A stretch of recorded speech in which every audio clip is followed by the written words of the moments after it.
Sabrina wanted you to find. Hindi sila magiging ganito kung mag-boss sila at sekretary lang. Patay na si Sabrina? I have to go. Malapit lang naman po yung hospital. I'm sorry, hon. Pero kailangan kong sundan si Trixie. Patricia, wait! May relasyon ba kayo ni Sabrina? Yes. So, totoo nga yung hinala ko. May babae ka nga at si Sabrina yun. You don't deserve my trust. And you definitely don't deserve me! Di ba nung dapat magkikita tayo, sasabihin ka sa akin? Ano yun? Ano yung sasabihin mo? Ate, hindi ko alam kung paano ko to sisimulan eh. Kasi... Trixie, ano yung sabihin mo na? Ate, nahihiya kasi ako sa'yo. I don't even know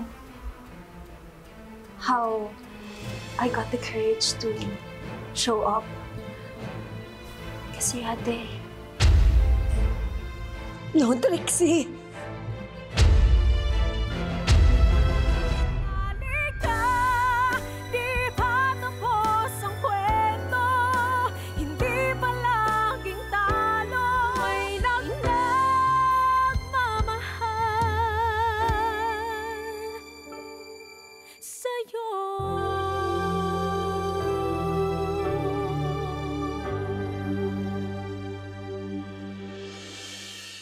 Masisira ako!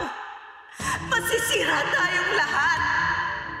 Then kung masisira tayong lahat, might as well tell me. Ako ang pumatay kay Judith. Kasi diba ate, kaka-death anniversary lang ng mom mo, si Attorney Meredith. And it reminded me of all the chaos that happened before. Yung mga masamang nagawa ko sa'yo before. Ate, I'm really sorry. Kaya sobrang nahihiya akong makipagkita sa'yo. Trixie, kung ano man yung nangyari noon, huwag na natin buhayin ngayon.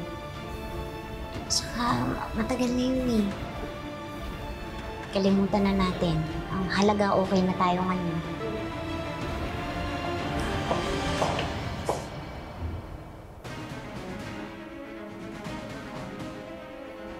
Mom! Tita Patricia, kasama po kayo ni Trixie pumunta dito? No, Lilet. Hindi alam ni Trixie na sinundan ko siya dito. Nag-alala lang kasi ako dahil she's been down lately.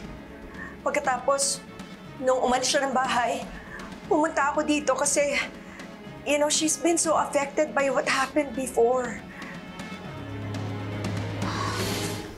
Trixie, huwag mo nang isipin yun. Promise, wala na sa akin yun, okay? Kaya huwag ka na magpa-apekto. Please?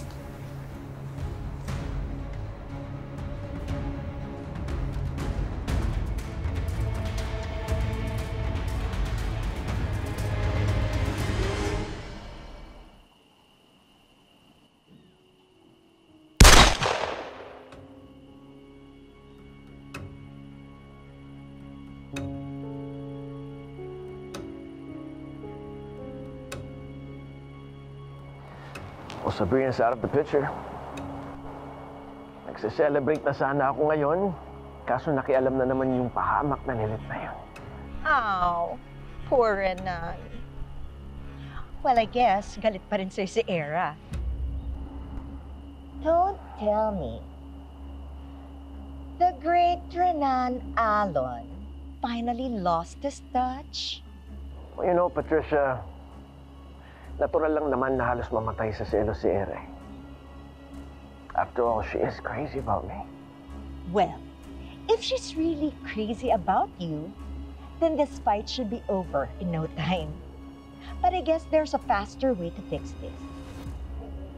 Here we go.